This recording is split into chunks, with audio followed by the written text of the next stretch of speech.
There we go. Yep. Welcome to another AIOCS conversation.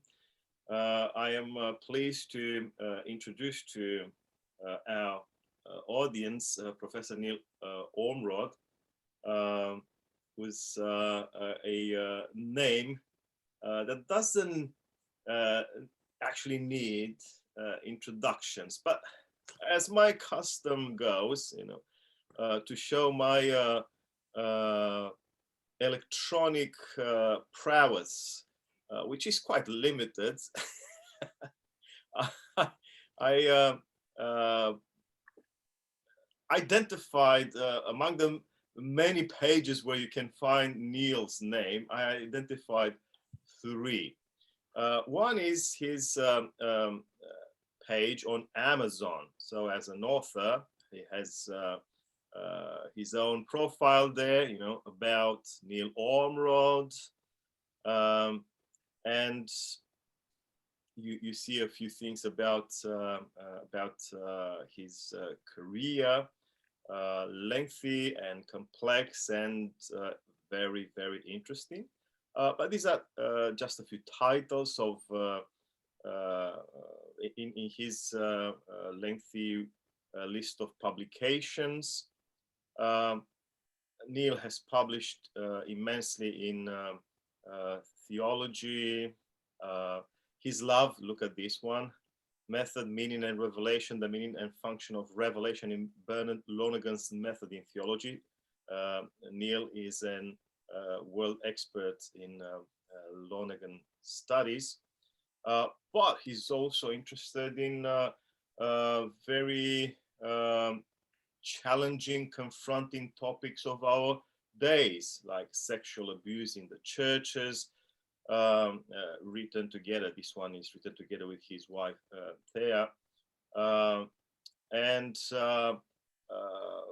apart from the heavy weight theological output, Neil is also a tremendous writer for broader audiences, and you can go look him up on ABC Australia, of course, on their blog or the conversations and so on and so forth. There's so much when you you punch the name Neil Ormerod on your Google or whatever browser you use. You'll be amazed by the immensity of the list that comes up. This is Neil's latest official profile. He worked for many years at the Australian Catholic University. And recently he joined the Sydney College of Divinity, where I was privileged to meet him again after a number of years. Where he is working hard towards raising the research standards across the SCD's member institutions. And this is his latest initiative, also at the Sydney College of Divinity. Last year, Neil had set up the Theology Research Network, which is a very interesting endeavor, bridging, well, let's call it theological academia and the broader audiences that are interested in informed opinions about faith, life, spirituality, the values, and so on and so forth. It's really exciting. And we are planning, as you can see, I'm the invisible man there. My photo just disappeared. I'm a member of his team, and we are discussing ways forward for the network. These are just a few presentations that were already offered within the framework of the network, and we are planning for a conference early next year, God willing, if no other problems occur. we have the pandemic, of course. Hopefully, there will be no worldwide electromagnetic pulse to interrupt all our activities, including this one. Indeed. Yeah. In short, it is a great privilege. It's an honor and it's a pleasure to talk to you, Neil. Welcome to this humble undertaking that is supposed to keep us informed and joyful and hopeful, even in the age of this pandemic. I'll just point out the fact that Neil has a double expertise. He comes from the world of mathematics. He has a PhD in mathematics and a PhD in theology. I always wonder how people can combine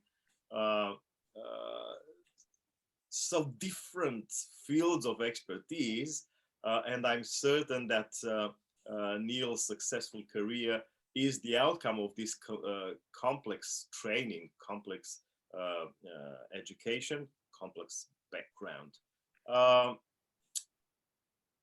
I'll ask you, Neil, to say a few words about you, and I'll prompt this question. Has this double expertise have an impact on your theological career? I know you are very interested in theological methods, Lonergan, therefore, and so on and so forth. Is this an outcome of your earlier interest in mathematics? Yeah, thanks, Doru, and thanks for organising this and doing all the background work for it. Look, it's a funny sort of history. I mean, I was obviously very engaged in mathematics when I was young. And in fact, when I was younger, I was more interested in science. And then I sort of focused more on the mathematics behind the science, and then got caught up in the mathematics itself, and pursued that as far as I could. What happened was towards the end of my studies, I had what you'd probably call an adult faith conversion or reappropriation of my faith. And it had a fairly intellectual component to it. And that was, that was good. That was very helpful. And around the same time, I was introduced to the work of Bernard Lonergan. So this goes right back to when I was still a mathematician. And Lonergan's famous work, Insight, for those who are not familiar with it, the first 5 chapters are on mathematics and science as examples of the key theme of the book, which is insight. So reading those, it just made so much sense to me of what I had been reading and experiencing, particularly as a mathematician, what I knew about the way in which science operated and so on, that I found it a thoroughly convincing explanation of my own experience and of what I knew of the way in which maths and science operated. So that was really significant and consolidated the sort of philosophical orientation. Around that time, I also started doing some theological studies. I was working as a mathematician, but I was attending some classes. And then I decided to enroll in the Bachelor of Divinity, which was all done by external exam. So what was happening then is the more I was doing this theology, the less interested I became in doing the mathematics that I was doing. Like I was teaching, that was fine. I was a tutor, I was doing what I had to do. But it really didn't, my passions were diverted, let's say. And really through all sorts of happen chance. I mean, if you want to talk about divine providence at work, I was offered a position to teach in a seminary on the basis of my Bachelor of Divinity, which I took. The pay was awful, but that's life. You work for the church, you don't do it for money. And while I was working there, I completed first a master's by research, and then a PhD, or DThol, I should say. So I bootstrapped my way up. The first book I wrote, I often look back and think of it as my coursework master's. It was one introducing contemporary theologies. And I just felt I needed to read myself into the world of contemporary theology in a deeper way than I had previously engaged. And so I wrote a book about it. and a lot of my books have been like that. They're courses that I've taught, or material that I've had from teaching, or they're something responding to something that I had encountered, or a need that I felt I had to do. So that was how it worked out. Certainly the mathematics trains you to be very methodical. It also trains you to be sparse, let's say. I don't use excess verbiage. Anyone who reads my stuff, the comment, my wife and I always laugh. Whenever I give a talk or someone gives me feedback on something I've written, they always say it was very clear. Because as a mathematician, you set aside the irrelevant and you focus on what's essential. And you just maintain that focus on what's essential, and the other stuff just sort of falls by the wayside. And I think it trained me to think, which I think a lot of people have difficulty with, thinking clearly. Oh, yeah. But it was, and at the time, my main interests were, the classic theological issues: Trinity, grace, original sin, sin. These were the things that I was really drawn to, which really didn't combine all that much with my sort of math science background. So I wasn't, and not that I missed it, but it did start to become important to me when the whole new atheism thing started to bubble up. And there was a lot of public debate then about, science and religion. And I sort of sat back and I thought, look, I think I can contribute to this. I think I've got stuff to say. I think I understand what the issues are, particularly drawing on Lonergan's work and my own interest in science, so that I could bring background material into the consideration, into the discussion. So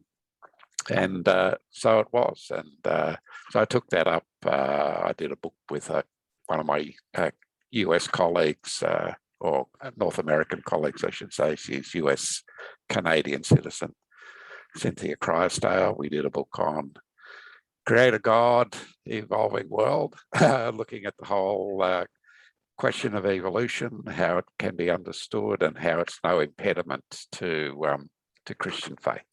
Actually, I'd like to return to the thesis of this book at a later stage. Yeah, sure. In this conversation. Sure. By the way, I got this one when you had the book launch at the Catholic Institute. Oh, wow. Yeah. That long. Wow. Then there was a certain lacuna in that work, in that we talked a lot about, we basically assumed the existence of God. We didn't try and set out to argue for the existence of God or anything like that. And I had a sabbatical coming up, and I thought, well, it would be a worthwhile project to turn to that question of natural theology, which I did. I might do the honours this time. This one here, a public God. See that? That was a product of a sabbatical, where I'm not so much trying to provide, knock down arguments for the existence of God, as to talk around, well, what does it mean to prove the existence of God? What are the preconditions for the possibility of it? What are the obstacles to it? because there are a lot of things being said which, you know, misunderstand the nature of God, or they misunderstand the nature of reality. The meanings of key terms like existence and reality are rarely discussed. Yet these are the underlying presuppositions which shape the way in which an argument can even begin to get off the ground. And unless you address those preconditions, unless you those assumptions or presuppositions, unless you address those explicitly, then you're really just talking at cross purposes all the time. But there is a lot of engagement with some of the new atheists in that book.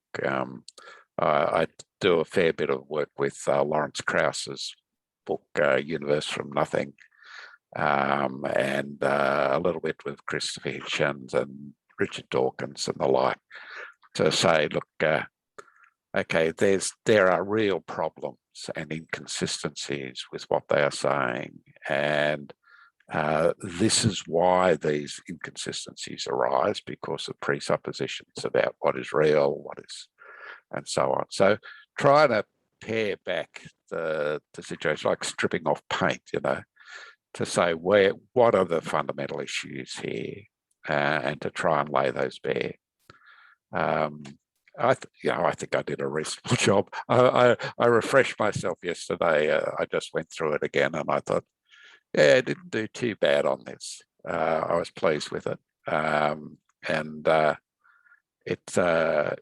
got what I really appreciate about it, because I think one of the things about that whole new atheism debate was its corrosive effect on people of faith, like people of, you know, long-standing Christian faith, people who are, you know, quite engaged with their faith. And I had a few people like this who said to me, "Thank you, you saved my faith," because this whole new atheism thing was just sowing seeds of doubt, was undermining their, you know, some of their confidence in their belief, particularly in God as a creator.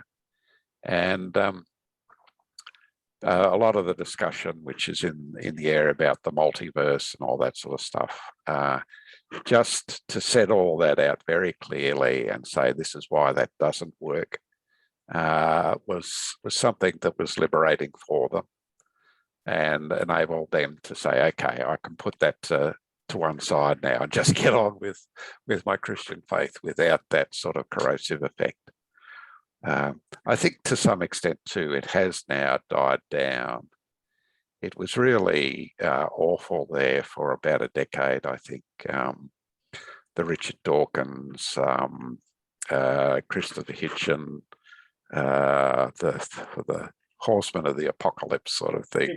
Hawking, Hawking, Krauss, Krauss, all that crowd, and it was so vociferous. It was so nasty in terms of, you know, the attacks that you get when you take these people on, particularly online.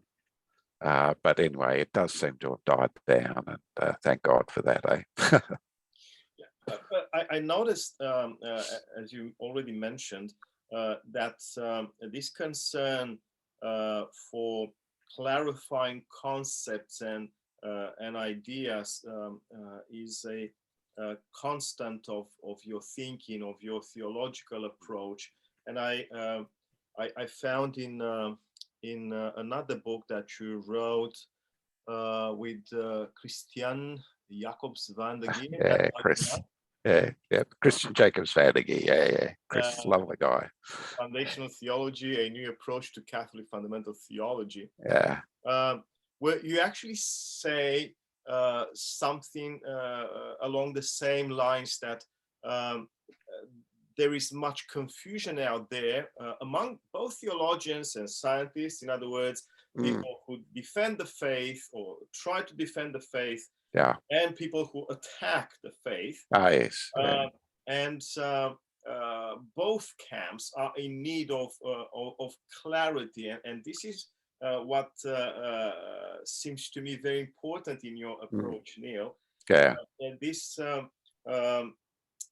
let's call it rigorous methodological approach to these matters. Yeah. They shouldn't be talked, out of turn as we usually do, to defend the faith or to defend the opposite side. Yeah. No, it's Yeah.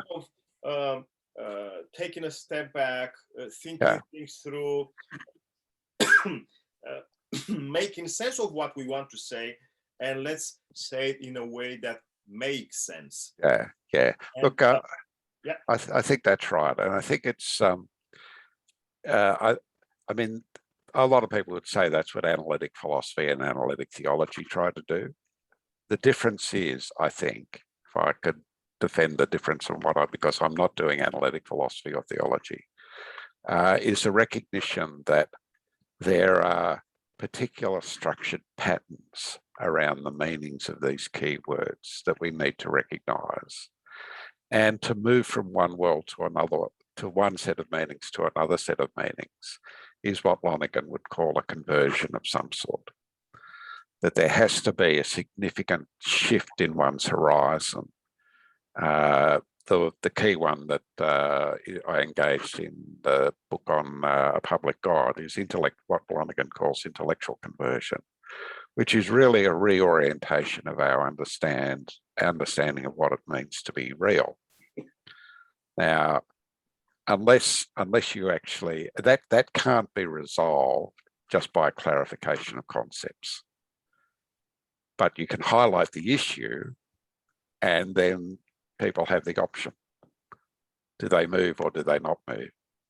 And you can make arguments for why it makes sense to move, but until the penny drops for them, because we're all embodied creatures, where that's one of the things that struck me writing that book is how little attention a lot of the arguments for the existence of God fail to attend to the context. Like it's a contextual theology.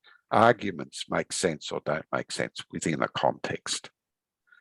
And if you don't attend to the context and, if necessary, shift the context, then you're not going to get traction. Yeah, well, sorry to interrupt you. This again is a very important principle, methodological principle. I don't know if you know my story.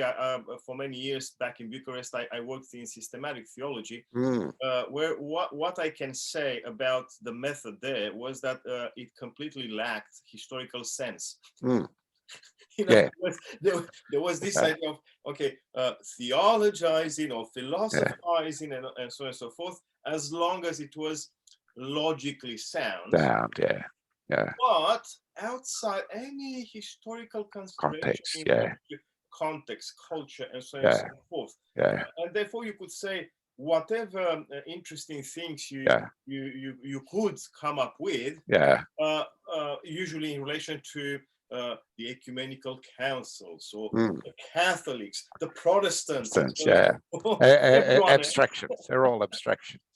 Abstractions outside their historical context, cultural context, social context, and so on and so forth. So context is very important, including for what we do these days when we talk about the sciences, the techno science of our age, from the viewpoint of let's say, faith-based conviction.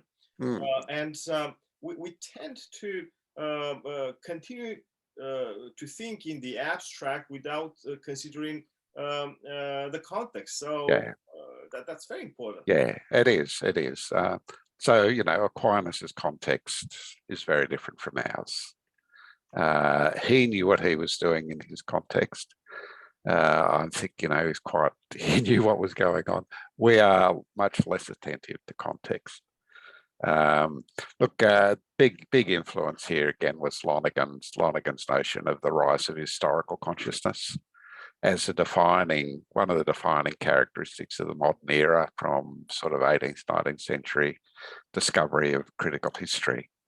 But also for me, Alistair McIntyre's work on tradition-based reasoning, to realise that, we operate within traditions of reasoning. and you can invite someone into the tradition and make it as appealing and as attractive as you like, but no one stands apart. We do tend, I think, to have the vision of the academic as the sort of sole trader, sitting in their thought box, thinking up big ideas. Well, it's not like that. We live in living traditions of reasoning, and that's how progress is made. If we just sort of cut ourselves off from those traditions, we don't actually contribute to the flow. We just become static. Which is quite interesting in terms of the science-faith conversations these days, including in relation to new atheism. What many people forget on both sides of the divide is that what we call modern science, including its technological applications, did not pop up into existence out of nothing or empty space, as your says. It has emerged naturally, logically, from the Christian medieval tradition of Western Europe. Both the deniers of the faith and the defenders of the faith against any science and technology forget this fundamental truth, that the sciences and the technology of our age are the offspring of the Christian tradition. Look, and the medievals had particularly, I suppose, Thomas Aquinas, with whom I'm most familiar, just had a strong sense of the intelligibility of creation as the product of an intelligent God, and a wise, loving, intelligent God, and that intelligence is reflected in the intelligibility of the universe, which is the presupposition of all science. Science presumes that it can ask questions and find intelligent answers. Like, it presumes that. It doesn't prove it. It proves it in a sort of inductive way. That is, the questions for intelligence are met. We do come to some understanding, some form of hypothesis. We are then able to verify or not verify that hypothesis. But they never say, look, we can't do this simply because the universe is just chaotic and random and there's no intelligibility there. They never say that. They always search for the pattern, the equation, the structure, something which makes this particular phenomenon intelligible. And that's what drives science. Like, it's a Christian belief that the world is created and not just an unintelligible random event. This is a topic that you address time and again in your books, on your own and in cooperation. And by the way, I should not fail to mention this. You do something that not many theologians do. You love cooperation. I do. You don't write on your own. You do that.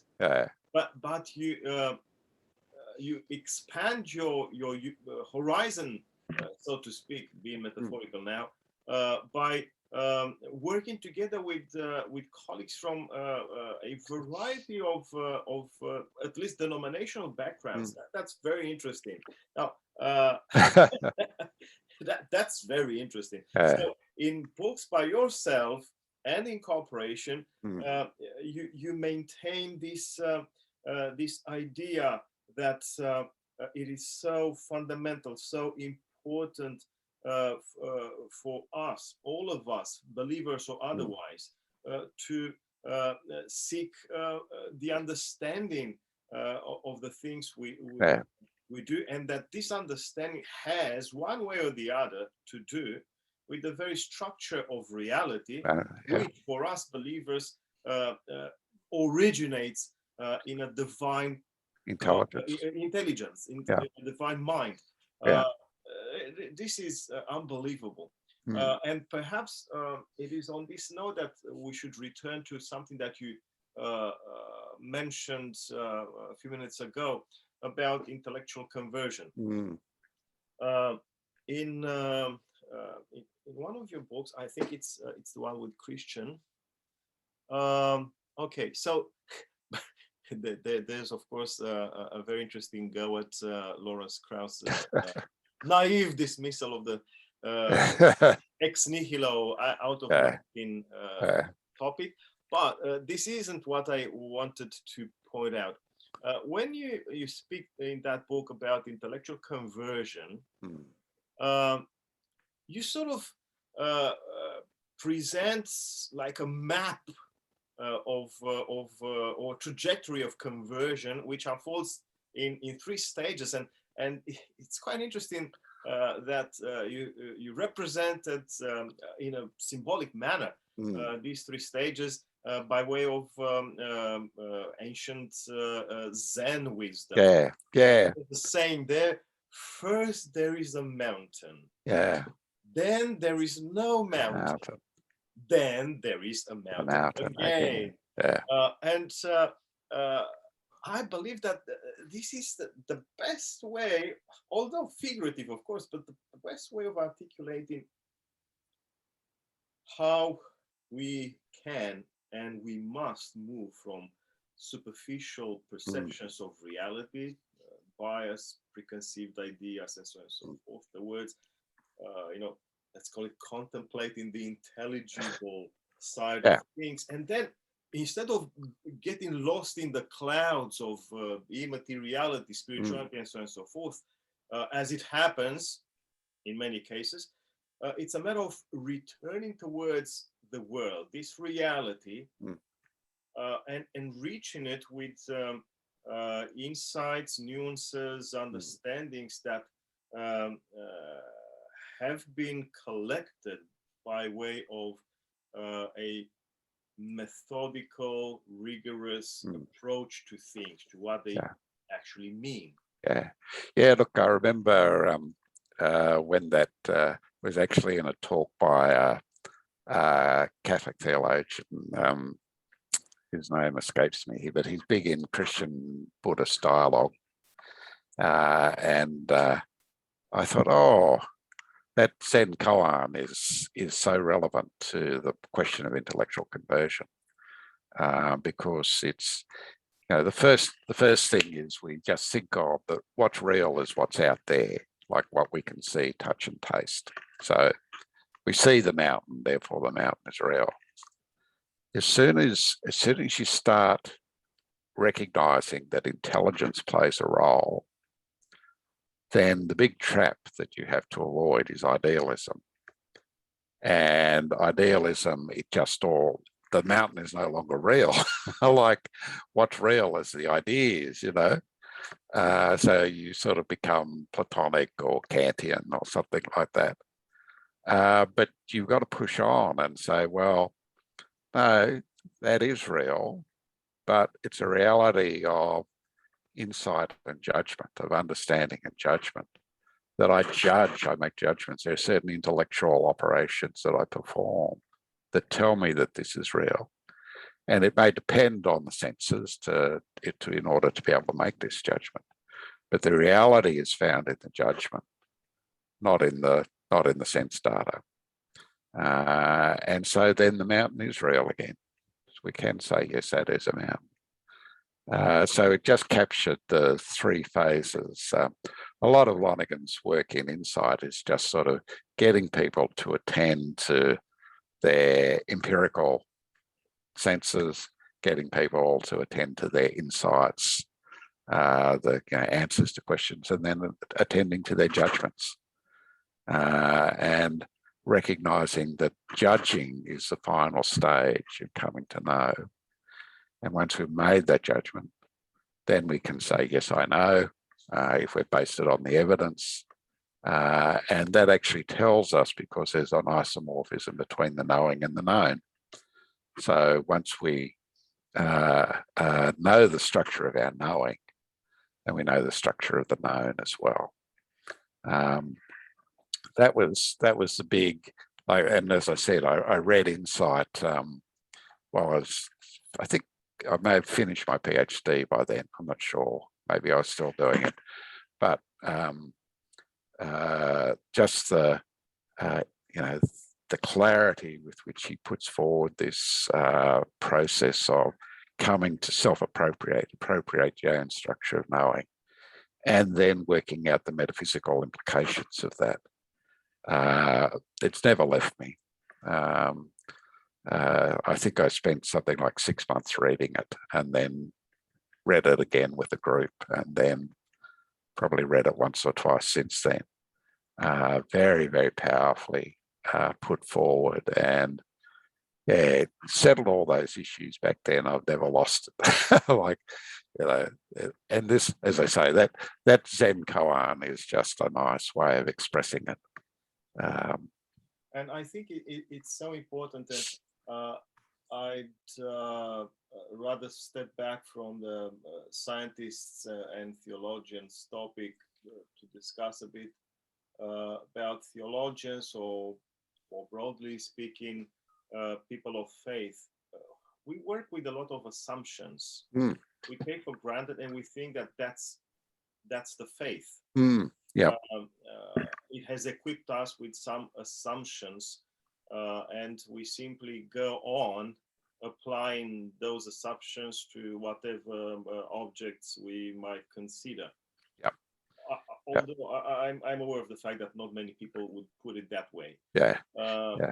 And, Look, and I there is a. I mean, it's interesting how often it is framed in terms of science and religion, because there is a missing dialogue partner, and that is philosophy or metaphysics, because most of the assumptions that matter in terms of that dialogue are metaphysical assumptions.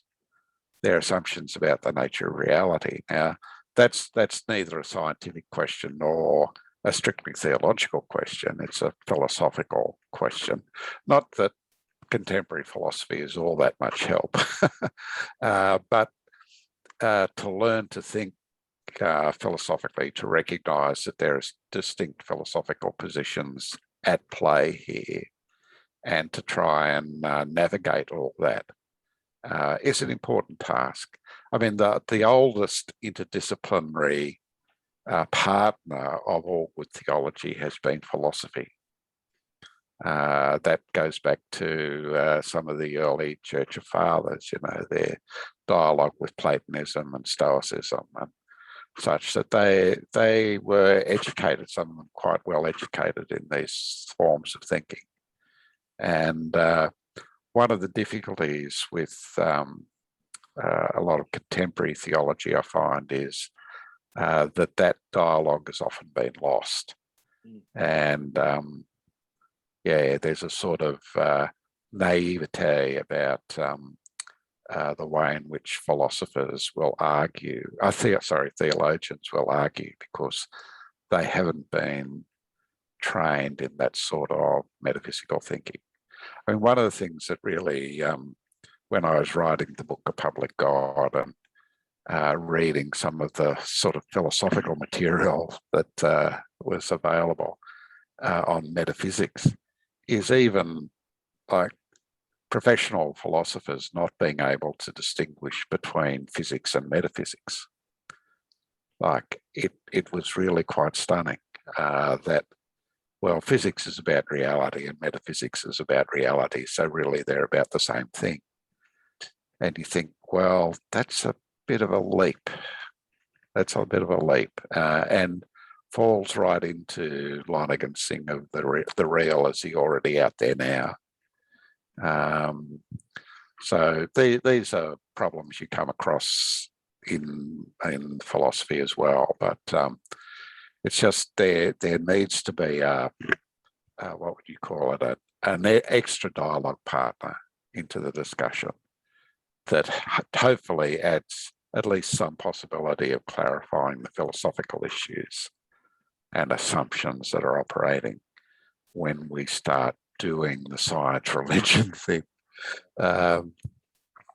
And this shows how actually connected our civilization must be, rather than thinking in bipolar terms, really, or polarizing everything like science and or science versus yeah, and stuff like that.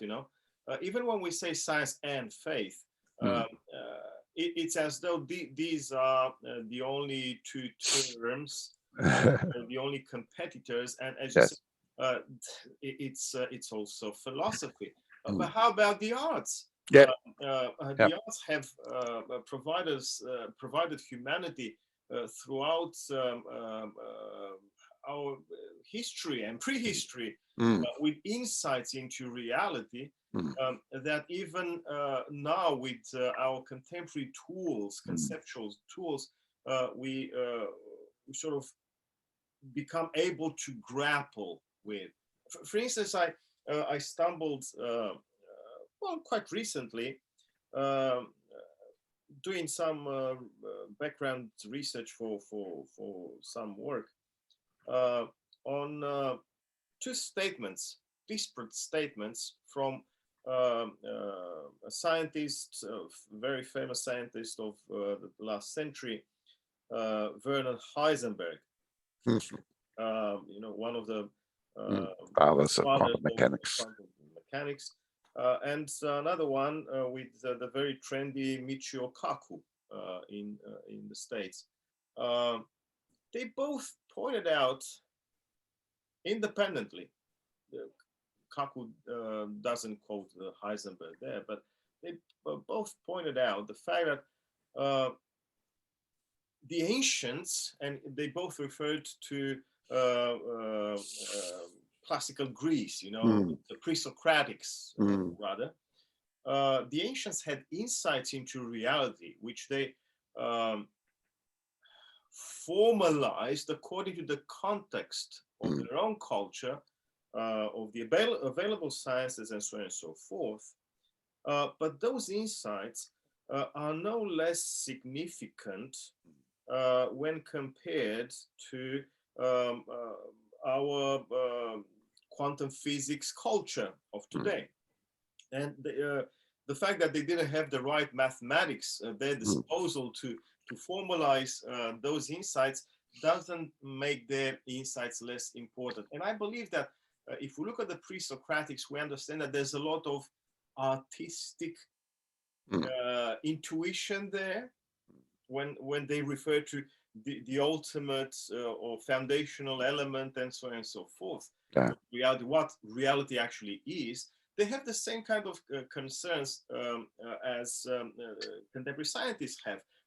They looked at those realities through the lens that was available then and there. Now, back to the topic, I believe that you are so right that we need to bring at the table more contributors. It's not just theologians and scientists. We need to bring philosophers. We need to bring poets. We need to bring painters, sculptors, and so on and so forth, so that we can form an idea of reality. Look, I think a good example of this is, because a lot of these debates are around evolution and religion and caught up with fundamentalist readings and all that sort of stuff. But there is something important that shifts there. Originally Darwin's theory of evolution, it's a biological theory. It's an account of genetic diversity from different circumstances, from scarcity and population growth and all that sort of stuff. And then you add genetics to it, and it becomes, that provides some sort of explanation as to how the diversity arises and all that sort of stuff. It's a well worked out scientific account of the diversity that emerges from in life. Then, of course, people start to see that this process that Darwin has identified has a much larger field of application. So we no longer talk about just biological evolution. Everything evolves, like societies evolve, the galaxy, the universe evolves, the solar system, everything. What's happened is that this is no longer, when we talk about evolution now, we're not talking about a scientific theory. We're actually talking about a metaphysical construct. It's actually a heuristic device which we look to any set of data where there is change and development, and we use the tag evolution. Got nothing to do with what Darwin did. It's not about natural selection. It's just the recognition that the universe has this dynamism in it through which complexification occurs. And that particular heuristic structure is a metaphysics. It's actually a way of thinking about being as not just fixed concepts and fixed things, but we now actually have to provide some sort of philosophical or metaphysical explanation for the processes that give rise to this complexification, of which Darwin's theory of evolution is simply one small bit. It's a scientific verification of that heuristic structure. So I think that's become much clearer to me, and it should have been obvious to me because it's all in Lonergan's book on Insight, where he talks about what he calls emergent probability, which is a general heuristic structure for understanding the empirical universe. And it applies to a whole range of circumstances, of which Darwin's theory of evolution is simply one example amongst many. But really, we've moved out of a scientific question, which was biological evolution, into a metaphysical assumption or assertion about the nature of reality as a whole. I think we don't often attend to that shift, that we're now talking, how do we prove that everything evolves? Well, we can't, in a sense, not by science. All science can do is verify various structures of increasing complexification at work within the physical laws as we know them. But when we make that a heuristic assertion about the nature of the universe, we are going beyond the scientific evidence to assert a metaphysical heuristic. This is how things are. So I think that's, as I said, that's become very, very clear to me only lately, and that's because I'm such a slow learner. But it does again remind us that we have this slippage between scientific assertion and metaphysical structures. A lot of course, sort of scientific materialism is based on a reductionist metaphysics, which is so like it doesn't explain anything.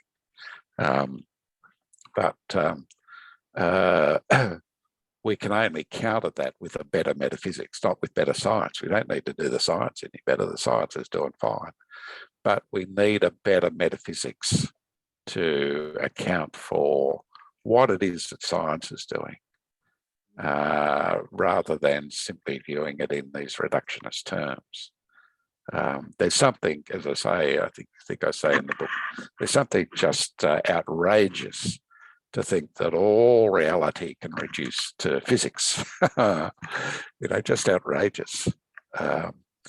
You're telling me interest rates all reduce to physics? I don't think so. So yes, it's quite interesting. Recently, I wrote a book chapter together with an astrophysicist from Macquarie University,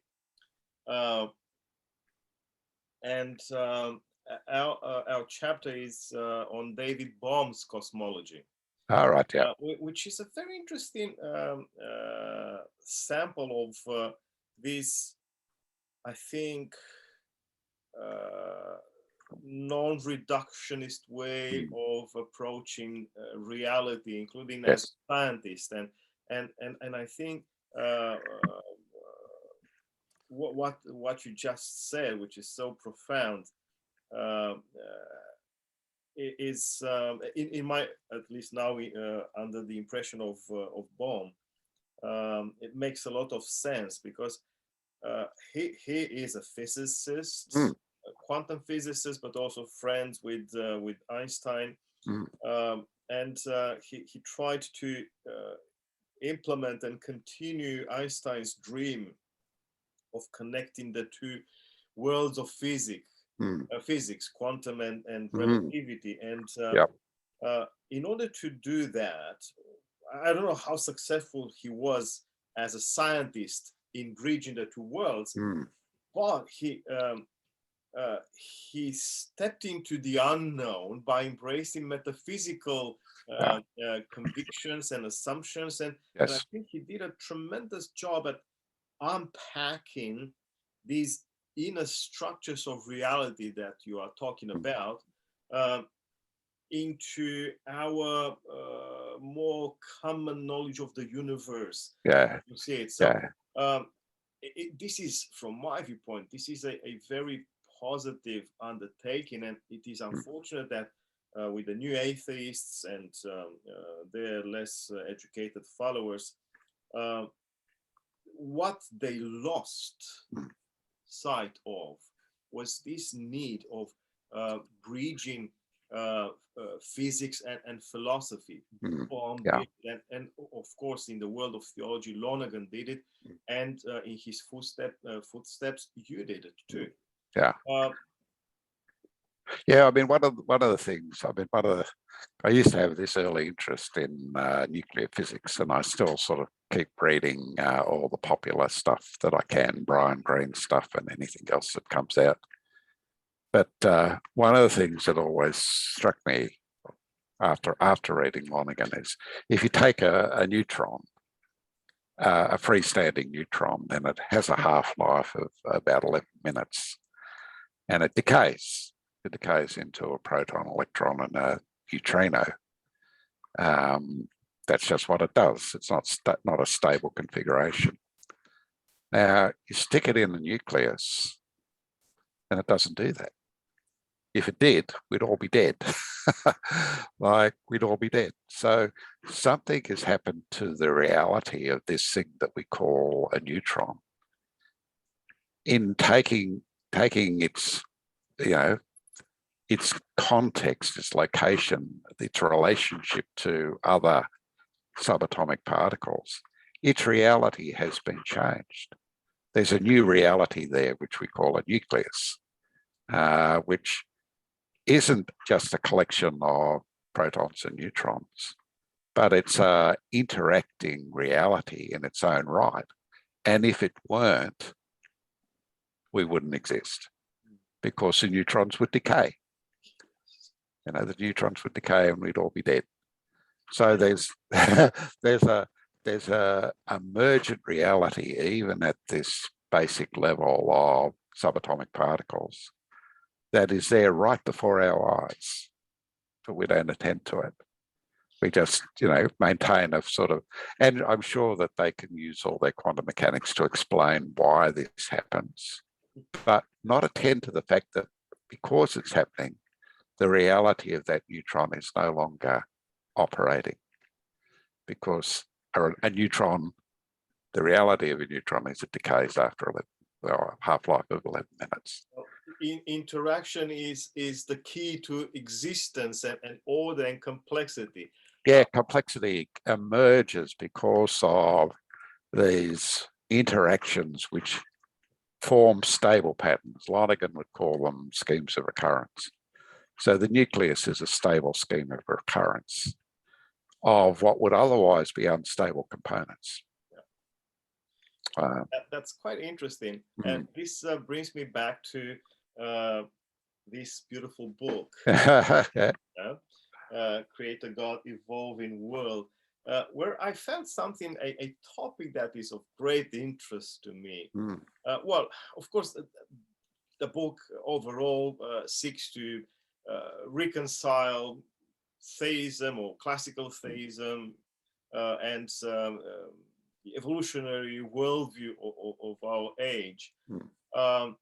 But there's one topic that really interests me here. It's very dear to me. You point out the fact that the perceptions differ. For instance, for people of faith, theologians or otherwise. Yeah. Reality is meaning, it's purpose, it's order, you know. On the other hand, you have these reductionist views of things, more or less anchored in a scientific worldview, where it's all about chance, chaos, contingency, you know. So meaning, purpose, order versus chance, chaos, and contingency. And in this book with your colleague, you discuss time and again the possibility of bridging these. And one solution, this is what actually drew my attention to this topic in the book. One solution has to do with interactivity and combination. Yes. As with your example with the proton. The proton by itself is ephemeral. Neutron. Yeah, the neutron. Sorry. Protons are pretty stable. Yes, sorry. It dissolves. Okay. But within the nucleus of an atom, it reaches a level of stability, of consistency, you know, and we understand that things exist and evolve only when they are together. So there's this idea of global interactivity that is very important from my viewpoint. Yeah, look, I remember when I first read again Lonergan's work on what he calls schemes of recurrence, which is, you know, a cyclic set of events which happened according to certain schemes of probabilities of emergence and probabilities of survival. And I thought, I read something like that. Well, this is a sign of a misspent youth. I once read a book on biochemistry, just for the heck of it.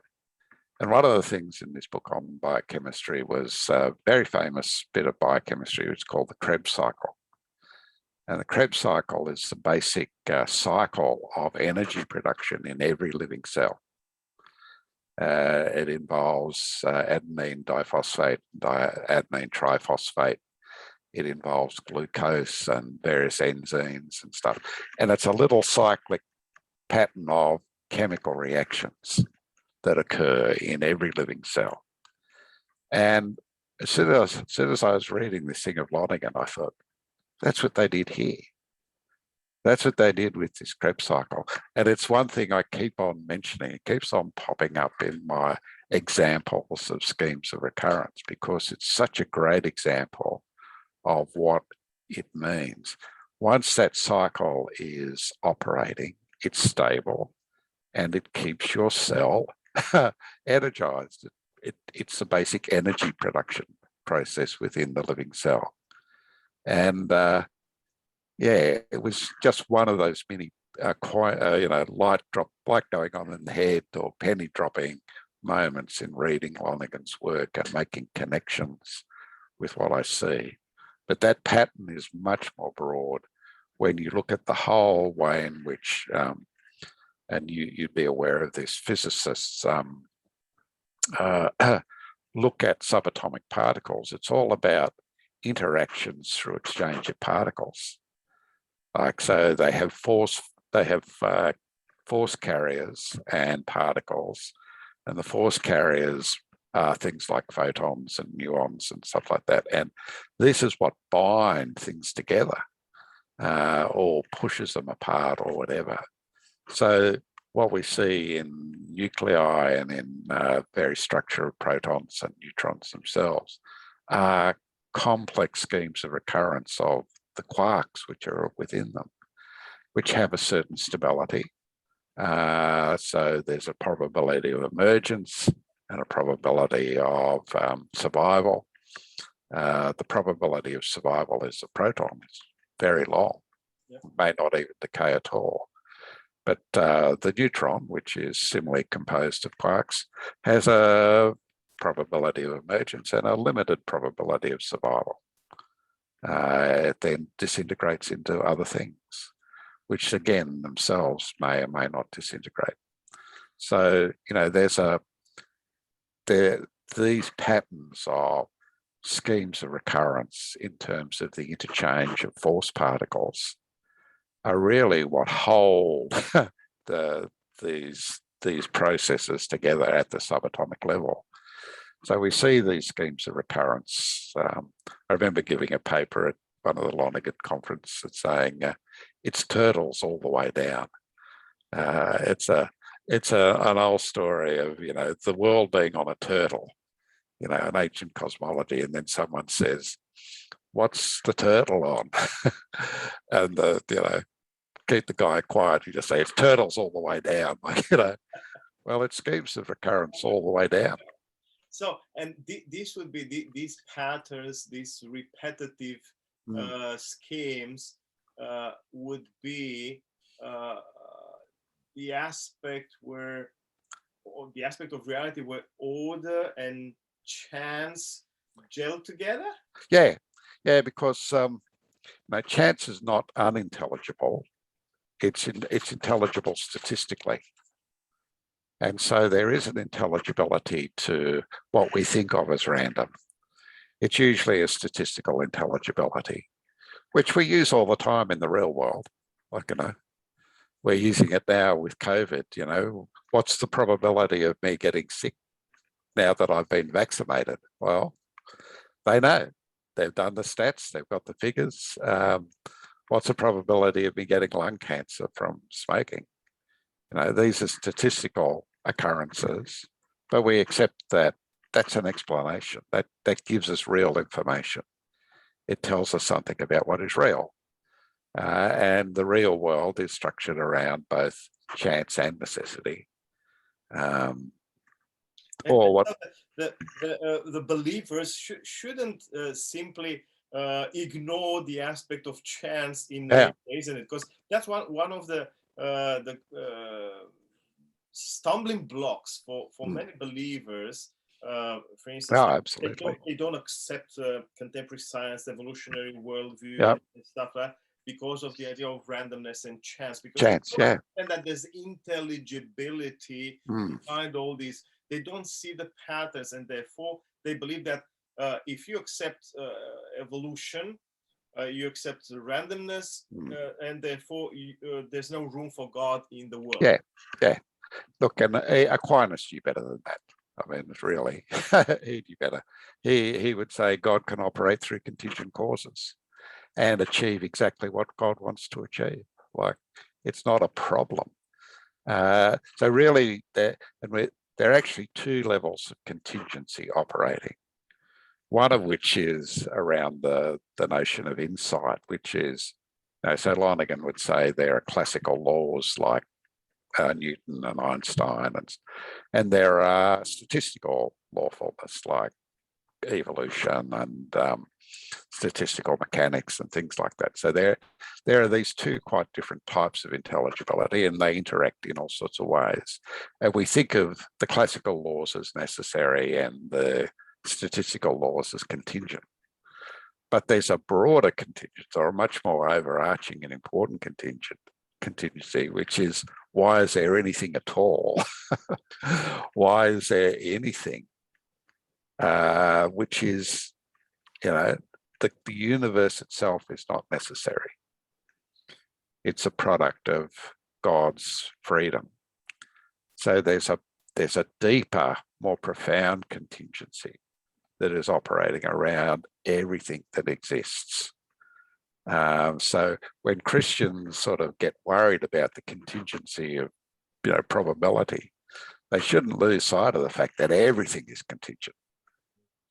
Is this where you bring about in conversation the topic of providence. Mm. You mentioned it earlier. Yeah. And of course, providence is one of the mainstays Yeah. of this book. Yeah. How would you deploy the theological topic of providence for the purposes of facilitating for believers of our day and age a certain understanding, or better or more profound understanding of the world as the sciences describe it, for instance? Mm. Yeah, look, I mean, providence is it starts dipping into the theodicy question as well, and where we maybe we don't have enough time to go into that, but I'm often struck by the absolute contingency of my existence on a whole series of factors that I look at my family history, I look at the things that happened, I look at the intervention of the Second World War, which undoubtedly affected when my parents had children, all of which could and would have been different, and I would not be here. Alternate histories, alternate biographies. Yeah, well, but we've just got this one. This is it. It's the only one we know, and we're all just hanging on a thread of providence, and that history contains not only good things, and it contains suffering, but it also contains wickedness and evil, and so we in a sense inherit a responsibility to try and steer our own life, steer the history that we're part of away from this problem of decline, of evil, the history that we've inherited, and try and steer it in a better direction. I mean, we've all inherited, like it or not, an economy which is based on the profligate use of fossil fuels. Oh, yeah. We have benefited enormously from this. All this around here would have been impossible without it. But we're now paying the price. And we have to assume some sort of responsibility for that, to say, no, we have to do better. We have to do other than what we're doing. We can't just keep on doing what we're doing in the same way and hoping that it'll all go away. Because the next generation and the next generation will inherit our successes and our failures in that regard. We become part of their providential process, which they have to then deal with, for better or for worse. In that sense, I'm not, I don't think God intervenes. I don't think that's a wrong picture of how we talk about things. God is not temporal. God chooses this entire universe from beginning to end in a single act. That's God's creative act. It unfolds in space and time. But we are part of this unfolding. We're perfectly free. We can do what we like. But history itself will judge our successes and failures through the collapse of civilizations and the resurgence of civilizations. That's a great end for this conversation. Very profound and thought-provoking on many levels, Neil. Well, thank you very much, Doru. I appreciate the opportunity, and it's always good fun to have a talk with a sharp mind as well. Thanks a lot, and I hope we'll catch up again soon. Yeah. Perhaps for a discussion about providence and ecology and the future of humankind on this planet. Yep, indeed. Thanks a lot. Thank you Okay. very much.